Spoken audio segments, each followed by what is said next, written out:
Please like and subscribe.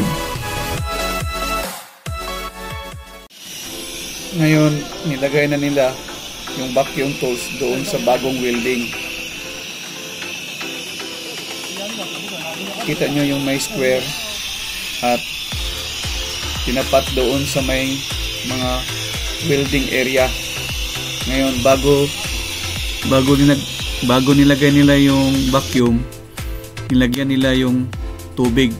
Yung linagay nila tubig, may halong detergent yan para bubula, para madali lang ma-identify kung may leaking yung bagong welding. Ngayon, lipat na naman sila dahil maliit yung vacuum tools nila.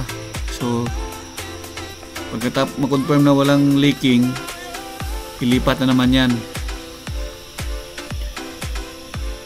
So, ibig sabihin, yan, ilipat na naman nila. Titingnan natin, i-check kung may leaking o wala.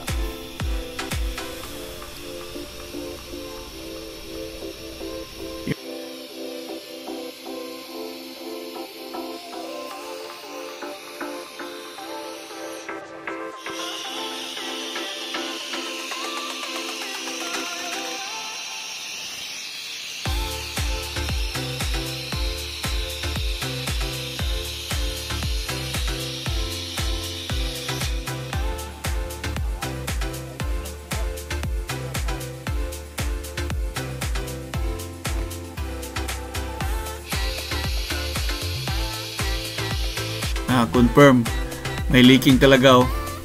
Yan, alaman yung may leaking yan kasi may nahigop siya at nagkakaroon ng bubbles, so leaking yan.